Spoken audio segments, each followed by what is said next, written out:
Lampu kurang naik dong. Ini Yar, ini mesti diurusin soundnya nih.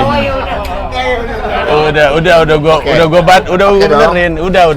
Gua yang masangin. Gawat ini. Sedih. Kenapa Pak Ipung diajak wawancara doang langsung deg-degan? Ya kan nggak biasa. Biasa ngurusin orang kanan kiri. Begitu kita sendiri anjing ya deg-degan ya. Nih, gua kasih tahu nih, di samping gua ini Pak Ipung. Kalau di slide tuh tulisnya Denmas Ipung. Ah, ya sip.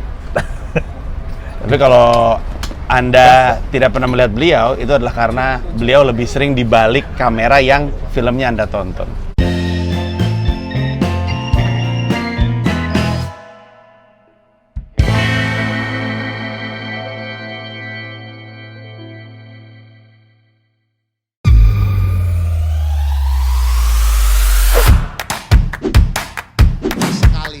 Ngajak partisipasi aja.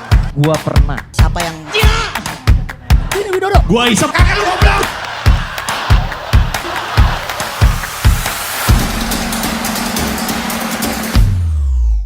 Betul? Iya benar. Direktur fotografi itu sederhananya adalah orang yang bertanggung jawab sama gambar gitu. Ya, lebih kurangnya seperti itu. Walaupun nggak harus dia megang. Ya, kameranya. sekarang kan mulai kesini-sininya kan DOP itu udah seharusnya nggak megang, kalau nggak megang kamera lebih ke konsep warna apa, Iya. flowing kameranya atau terus treatment kameranya, scene ini enaknya bagusnya buat apa ya? Oh, scene ini bagusnya digimanain ya? Itu yang selalu menyatukan apa ya? Menyatukan scene sama gambar itu harus nyatu. Gitu. Kok serius? Biasanya kayak Sri Mulat kelakuannya kalau diproduksi. Ya. Belum dulu. Sri Mulat. Belum. Pertama serius. Pertama serius. Anjing. Pak Ipung ini kejebak. Ini punya reputasi sebagai orang yang galak diproduksi. Tapi pengalaman gua, Pak Ipung lucu banget justru. Loh, Tuh anak-anak buahnya tuh semua tuh lagi pada ngeliatin bosnya di wawancara tuh. ketawa semua lagi nyet. Nih. Enggak, kenapa kok galak? Enggak, iya, gue inget banget ketika kita kan udah kenal pertama kali dari Rudy Habibie. Rudy Habibie ya. Masih gondrong Pak Ipung. Ya. Udah nggak ada brewoknya. Iya. Tapi masih gondrong. Sekarang insaf. Insaf apa gondrong? Insaf gondrong. Kenapa? Bosen. Udah Lu lama. dari kuliah lu, Ji. Dari kuliah itu hampir gondrong itu kalau dihitung waktu sebelum potong itu sekitar 10 tahun lu. Karena kekuatan gue di situ. Jadi gue kenal dari situ, dan dari situ Pak Ipung selalu digambarkan orang galak, tapi gue ngeliatnya Pak Ipung ini justru bercanda mulu sama timnya dia. Biasanya kan kamera sama lighting kan dekat ya. Ya. Selalu di situ. Nah, terus nasi goreng keluar. Nasi goreng. Sini aja, nggak apa-apa. Gila, nasi gorengnya keluar. Enaknya jadi DOP gitu. Udah kayak di surga, belum mesen udah datang nah ini. itu. Dan itu karena beliau legendaris. Belum sebagai mesen sudah DOP. datang. Nih kayak di surga tuh kayak di surga. belum mesen udah datang. Ini enaknya jadi DOP itu. Kenapa kok DOP? Deretan orang pintit. Ya, penting. Penting. Tapi gitu, waktu gue pertama kali ditawarin DP-nya mau siapa? Tadi gue nyebut Bang Ucok, Padrinade ya, karena film pertama gue sama Bang Ucok. Waduh, gue nggak ada kesempatan dong. Terus udah gitu, MD bilang, kalau sama Pak Ipung gimana? Gue bilang, wow, gue pernah kerja sama Pak Ipung, gue mau, nggak tahu nih Pak Ipung mau atau enggak sama gue. Terus kalau gue cerita sama orang, DP gue Pak Ipung, semua orang pada, wah Takut ya? gila lo segan segala macam. Kenapa kira-kira Pak Ipung dianggap galak? Waduh, kalau dianggap galak gue nggak ngerti ya. Ah, masa nggak ngerti? Enggak, beneran gue nggak ngerti, gue nggak ngerasa.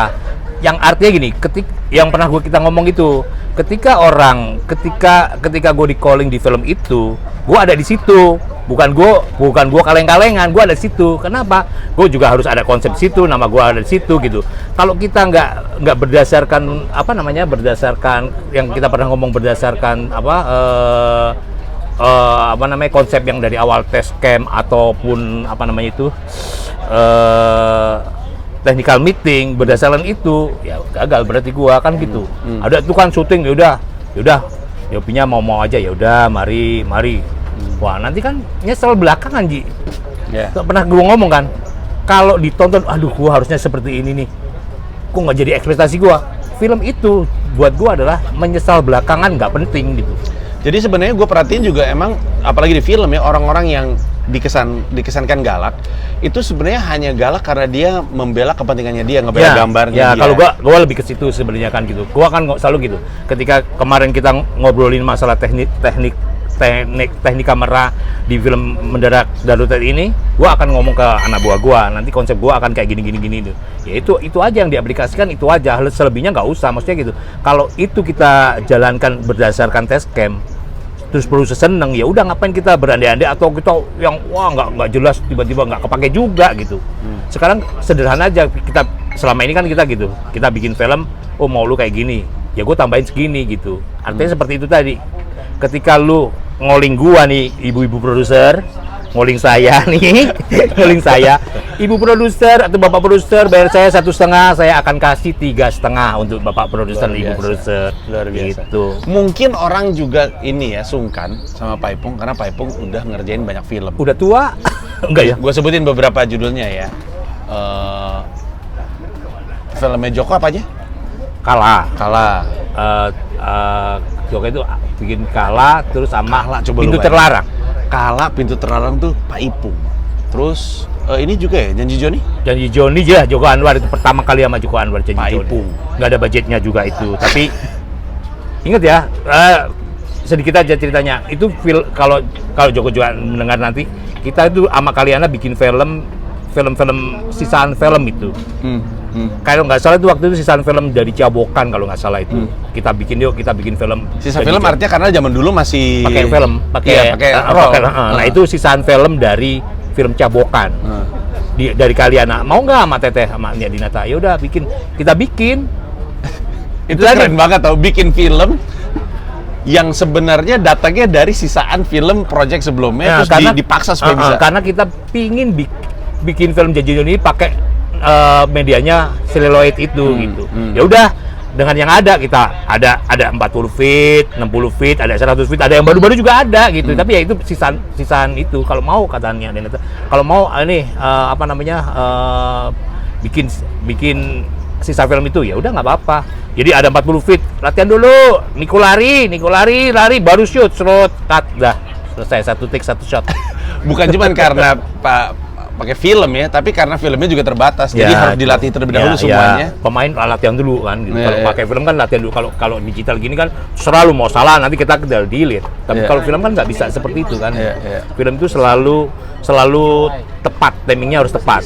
Bahan bakunya kalau 16 menit 10 menit ya udah harus 10 menit itu. Kalau ada shot panjang ya 10 menit paling nggak harus 10 menit di bawah 10 menit itu gitu. Itu Pak Ipung mengalami transisinya tuh berarti ya.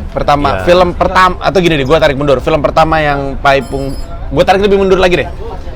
Kita soalnya beliau sejarah hidupnya menarik menurut gue. Pak Ipung kan di KJ ya? Iya. Angkatan berapa tahun? Masuknya? 91. Angkatan 91. 91 D3, S1-nya bareng si Chris itu. 2014. Terus udah gitu?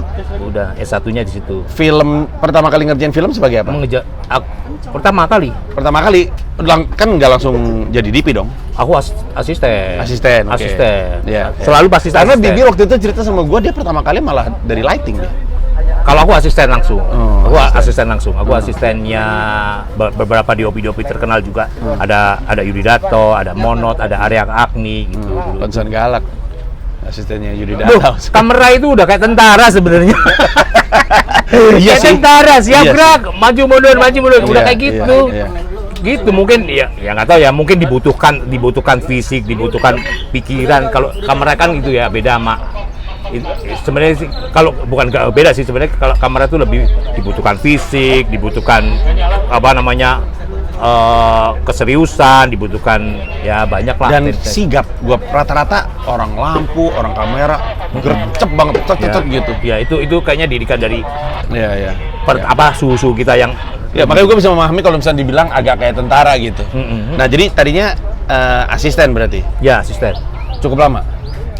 Kalau sama Yudi cukup lama aku. Kira-kira 4 tahunan ya. 4 tahunan. Terus ketika seorang asisten megang atau jadi DP itu biasanya pertimbangannya apa?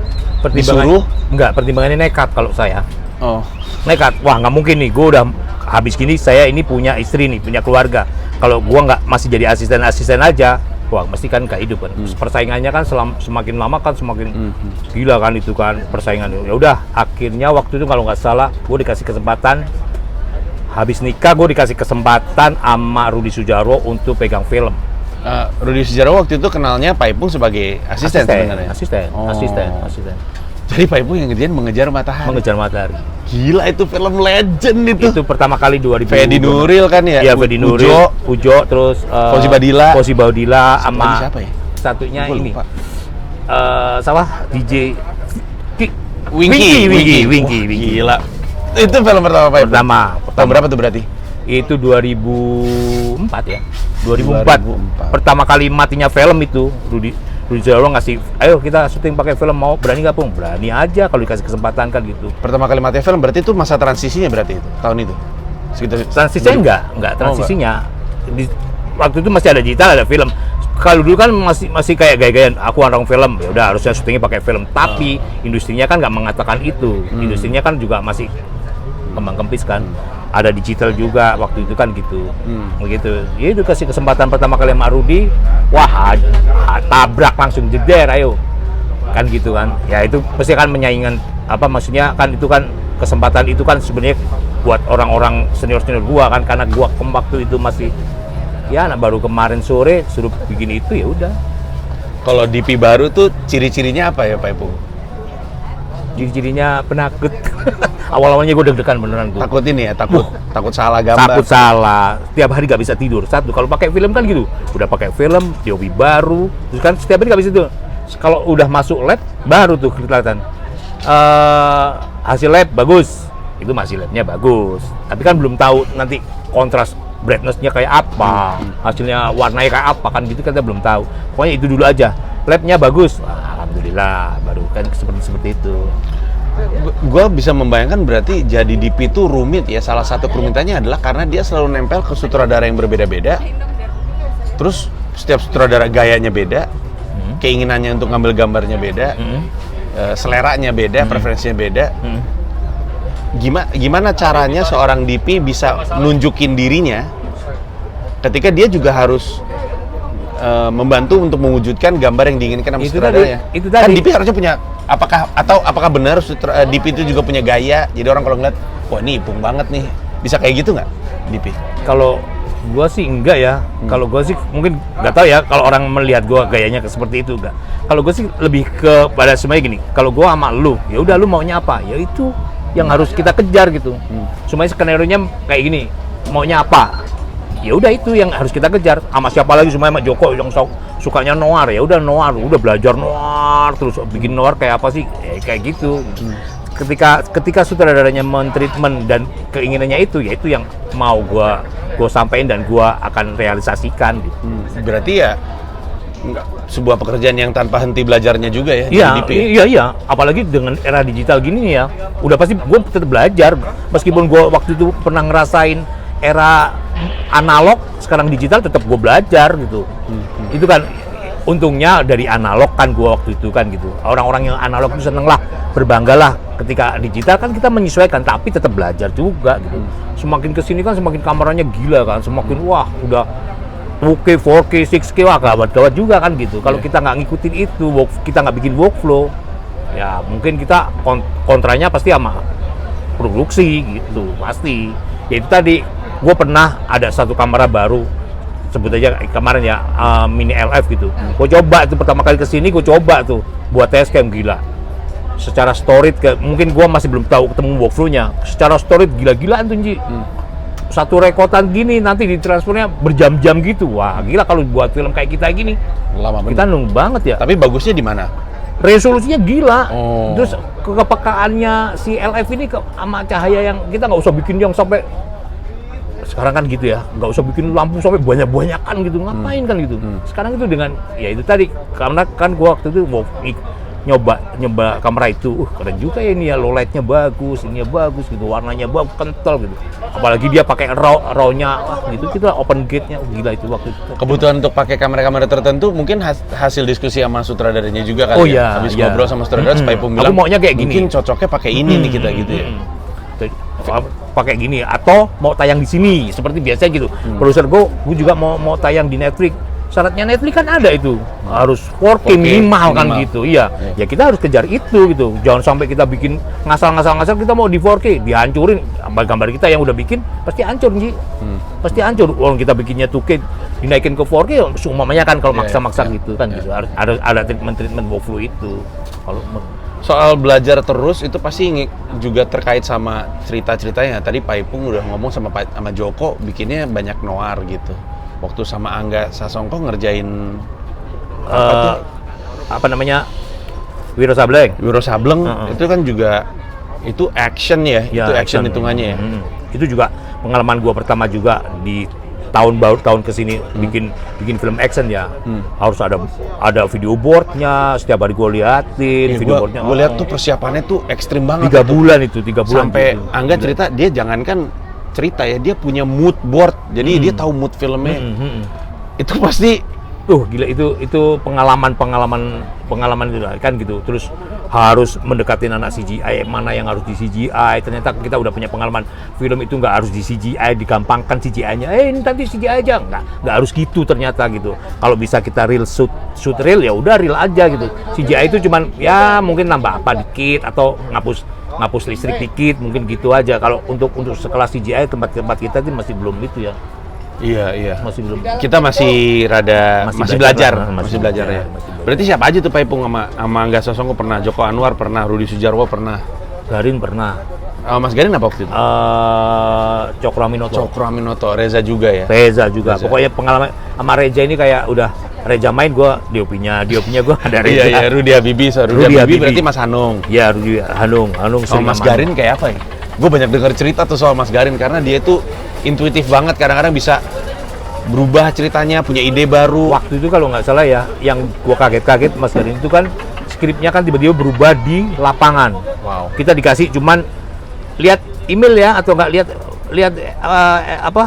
email atau nggak lihat WhatsApp ya, itu besok yang diambil ini itu nggak ada itu di skrip. Hah gitu. Tapi oke juga gitu. Mas Garin kan kelebihannya Mas Garin, ya bukannya gue mau nih, kelebihannya Mas Garin itu orang udah tahu apa yang mau dibuat gitu. Apa yang mau dibuat, terus apa yang mau ditonjolkan itu dia udah tahu duluan gitu. Maksudnya dia udah tahu di benaknya itu udah, aku akan dibikin.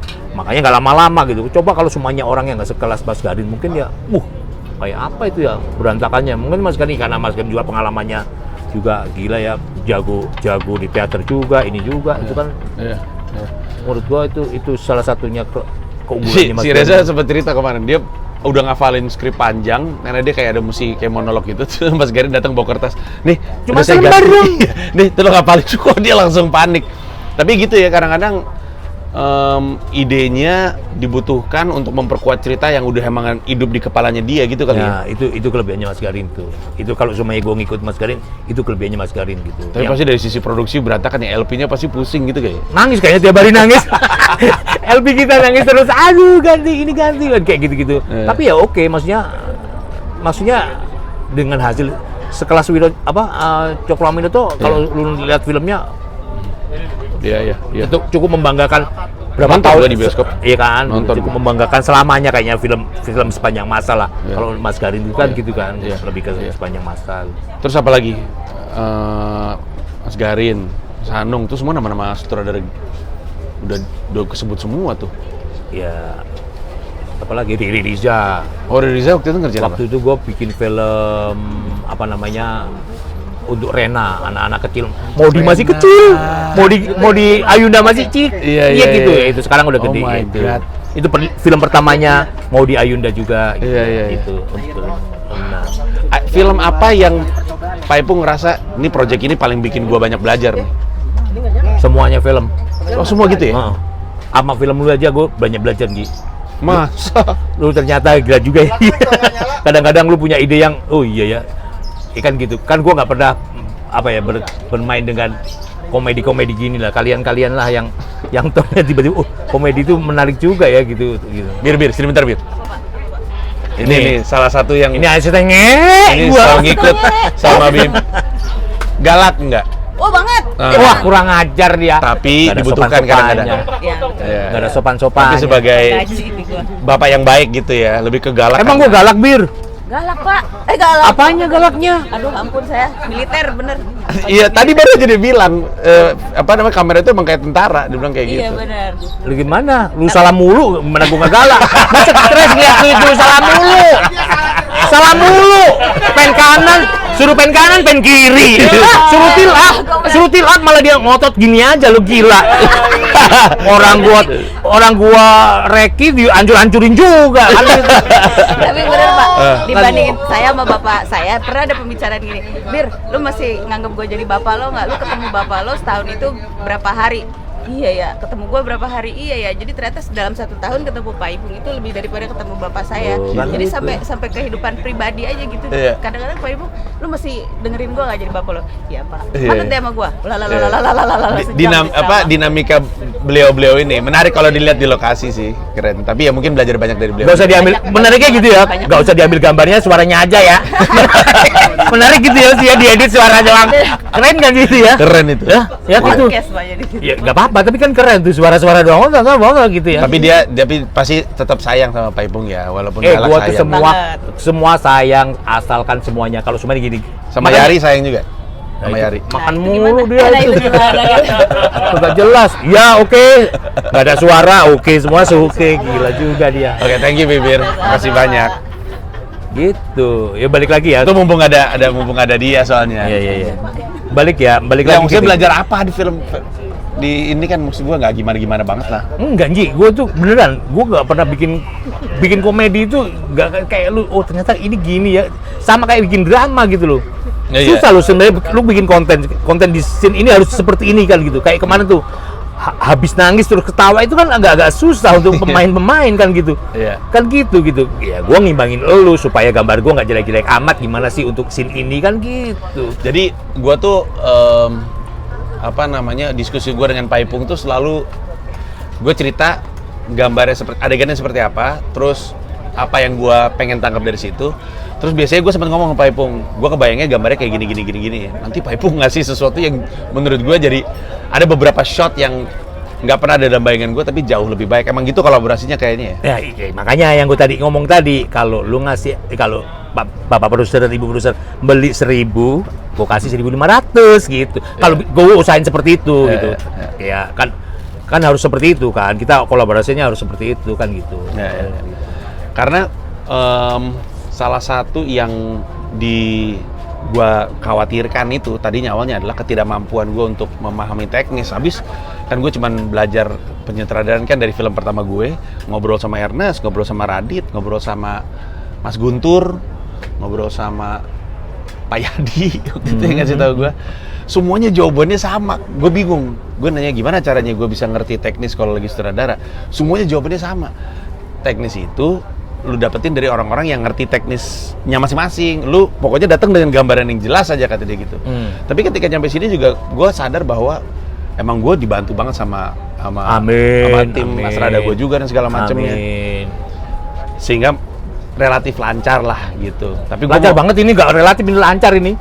Iya, nggak tahu deh. Gue juga kemarin pemain gue ngomong sama gue. Gimana? Kan gue wawancara mereka bertiga kan. Mereka bilang mereka mengatribusikan syuting cepat ke gue. Bagus lu jadi sutradara syutingnya cepat, kata gue. Perasaan sutradara bagus nggak diukur dari syutingnya cepat, dari hasilnya yang bagus gitu, iya kan? Lu ini kalau gue boleh ngomong hasilnya bagus, Ji. Tapi itu tadi syuting cepat gitu. Kalau orang meminta 12 jam kerja, kita enggak, 8 jam istirahat aja dulu. Tapi ya gimana? Setiap hari kita pulang di bawah jam 10 malam loh. Iya. Iya kan gitu. Maksudnya Itu kan mungkin jadwal juga opik bagus. Ya, mungkin Astrada, mungkin lu udah tahu apa yang lu mau itu tadi. Ya. Apa yang lu mau bikin itu udah jelas gitu. Iya, tapi gue juga gini. Jadi setelah hari pertama, hari kedua syuting cepat kan, hari kedua 3, 4 syuting cepat. Orang bilang, "Wah, syutingnya cepat ya." Gue mulai khawatir gitu, kenapa syutingnya cepat ya?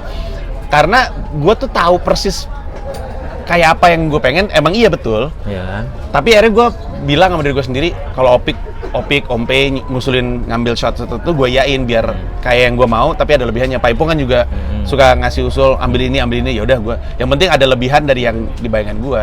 Tapi itu juga ya alhamdulillahnya berjalannya relatif cepat ya. Iya, ini sih cepet, bukan relatif, ini cepet ini. Tapi kan udah dilihat kan, kalau lu udah ngelihat hasil-hasilnya, ya yang paling penting kan kita nggak kekurangan shot, terus apa yang kita mau udah jelas kan gitu kan. Gua rasa sih mau cepet nggak cepet kan ya, buat apa kita malah berlama-lama gitu kan, ya kan gitu. Prinsipnya kan gitu, buat apa kita lama-lama, tapi ya Betul udahlah. ya. Nah, gue minta masukan dong, Pak Ipung. Kasih masukan. Sekarang Gua gue nanya dulu, lu berapa banyak bikin film? satu. Partikelir. Oh, Sama ini, acting. apa bedanya? Main film dan sutradara. Bukan, sutradara aja dulu. Film pertama yang kedua. Gue tahu deh, lu main sama ngederek tuh pasti susah. Udah Iya, betul. ngederek aja, apa bedanya? Dengan yang pertama. Pertama timnya beda sih, kerasa sih. Timnya beda, orang-orangnya beda. Terus gue paling sering ngulang tuh Pak Bima sebenarnya, yang paling sering gue sebut. Kan dia kan datang dari dunia gelap. Nanti kapan-kapan gue wawancara, ada lagi LP-nya nih. Namanya Bima, dia datang dari dunia gelap. Dia udah biasa melakukan hal-hal kriminal. Jadi urusan kayak gini. Kalau gelap-gelap dia langsung cerdas, Iya, kalau iya. terang nggak cerdas. Tapi menurut gue tim yang dikumpulin itu Kan boleh dong. Dia lagi nanyain bedanya sama produksi sebelumnya. Gue bilang timnya tuh ternyata punya tim yang berbeda, akan ngasih ritme kerja yang berbeda, dan dengan itu mungkin hasilnya berbeda juga. Berarti kan untuk nextnya kan tim yang ini dong. Itu jebakannya.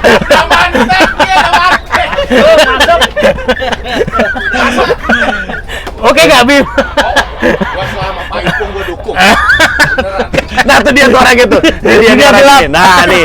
Ini namanya Bima dunia gelap nih. Iya. Kan gitu, ya kan gitu. Iya. Terus yang kedua yang beda adalah kalau dulu itu ego gua sebagai pelawak masih kental sebagai sutradara. Jadi salah satu kritik terbesar di film gue yang pertama itu adalah lu kayak takut filmnya nggak lucu. Dikit-dikit gue isi terus. Sekarang gue lebih Tenang ya. iya, kayak kalau ini sih kayak punya anak kedua gitu, lebih tenang daripada yang pertama, dan lebih punya keinginan untuk ngebela cerita sih. Kalau gue kan, kalau gue ngeliat lu yang di sini lu lebih detail, Ji. Lebih detail. Maksudnya apa yang lu mau detail, lawakannya yang mau lu ambil, atau dramanya yang nangis-nangis, yang mewek itu lu lebih detail gitu. Ambil sampai berkali-kali sampai lu dapat. Akhirnya pemain-pemain kita jago-jago juga kan. Iya. Akhirnya dapat juga. Gue kadang-kadang gitu kan, selalu keren, selalu gitu kan. Di mata kamera itu kan selalu gitu. Ini enak nih, ini bagus nih kan, ketahuan gitu. Ini bagus nih. Lu detail, nggak ngasal, maksudnya nggak. Ya udah nggak cukup. Karena kan ada beberapa direktur yang wah pemain suruh nangis terus tapi tiba-tiba gak enak gitu, pengen dapat, ya udahlah udahin aja. Kalau lu apa yang lu mau kejar itu kan namanya detail kan gitu. Iya, moga-moga. Tapi gue juga mengatribusikan itu sama pemain gue. Nanti lu tonton ya, pemain gue gila-gila tuh. Mantap, pemainnya juga gila-gila ya. Pemainnya gila-gila. Lu nggak salah casting, semuanya nggak salah casting. Termasuk ada namanya Yahya itu, pemainnya ngehe juga itu. Paling nggak jelas deh actingnya tuh. Gue kalau nilai gue sendiri, gue tahu lu udah mentok Ji, jadi ya udahlah gue iyain. Kalau yang lain gue pasti bisa dapatkan yang terbaik. Kalau gue ngeliat diri gue sendiri, ini memang udah segini doang. Tapi kan susah Ji, maksudnya kan lu jadi pemain, jadi director, udah susah gitu. Memang. Masih susah gitu kan. Tapi gue lagi-lagi terbantu tuh. Nanti kapan-kapan kita ngobrol sama tim penyutradaran gue. Mereka sangat-sangat ngebantu. Bikin schedule-nya pas. Jadi kan itu juga intinya gini, ketika schedule itu schedule itu pas dibikin, terus nyenengin semua kru, wah pasti kan namanya dia jadi bagus ya. Iya. Astrada ngehemu itu ya. Opik, Ompe, Vindri. Yang namanya Vindri suka makan pizza babi. Nanti ada. Itu ada. Cari sendiri ceritanya nanti. Ada juga. Gitu. Ya paling penting kan itu, syuting kan kalau menurut gua nih ya, gua kan ngomong sama teman-teman juga kan yang ada di sini juga. Syuting itu hafalan kan gitu. Tinggal tempatnya aja, baru apa enggak, atau pemainnya teman baru atau teman lama kan gitu aja kan. Semuanya syuting itu hafalan gitu. Kita ya kalau seumumnya itu tetap dilaksanakan, tetap dilakukan, ya gue rasa sih nggak usah ribet lah syuting ya. Yang paling penting konten kita atau kemauan dari sini itu kita dapat, ya udah kan gitu, nggak usah terus ya syukur-syukur lebih dikit lah gitu. Ya gue ini kita berapa hari lagi? 3 hari lagi ya? 2 hari lagi, besok break, 2 hari lagi pulang, selesai. Pulang kita. Gua bisa cerita sama, karena di luaran Paipung, reputasi Paipung itu begitu besar. Gue cuma pengen cerita bahwa kerja bareng sama Paipung, malah kesan pertama gue adalah beliau ini kelihatannya jebolan dari Sri Mulat. Lebih banyak lucunya, lucu mulu. Ceritanya aneh-aneh. Nanti deh kapan-kapan lu kalau syuting sama Paipung, yang dapat dalam satu paket adalah cerita-cerita hidup yang kocak. Kan gak mungkin ditayangin sini ya. Jangan. Harus di-calling dulu. Iya. Harus di-calling dulu untuk tahu ceritanya. Ceritanya luar biasa. Paipung tuh ngalamin zaman gelapnya itu Bima. Betul, cerita-cerita soal kehidupan sosial zaman dulu. Wah, gila lah, pokoknya cerita-cerita IKJ-nya lucu, cerita-cerita soal pergaulan Jakartanya lucu. Kapan-kapan beliau cerita soal... Enggak, kalau gini, pesan gua sih sebenarnya nggak usah didengerin orang-orang itu. Gua tuh orangnya biasa-biasa aja, orang-orangnya biasa-biasa aja. Maksudnya kan gitu. Kalau nggak kenal sama gua mungkin ya kan gitu ya kan, gitu. Pokoknya kalau gua di calling dari film itu, kenapa gua jadi straight gitu ya, karena gue ada di situ, nama gue ada di situ, kita sama-sama punya itu gitu. Iya. Dan kalau misalnya mau pakai Paipung, kelucuan Paipung nambah kalau di lokasi Anda ada kru banci. Harus ada banci. Harus ada banci. Lucu sekali. Harus ada banci itu menghibur kita. Banci itu menghibur kita beneran ya. Iya bener, bikin semangat. Sebenarnya satu kru isinya lawak semua. Kadang-kadang nggak lucu. Ini juga suka ngelawak nih. Nah, tapi nggak lucu dia. Tapi nggak lucu. Makan mulu betul. Ya udah kalau gitu Paipung, terima kasih banyak. Oh, gitu. Thank you. Dadah.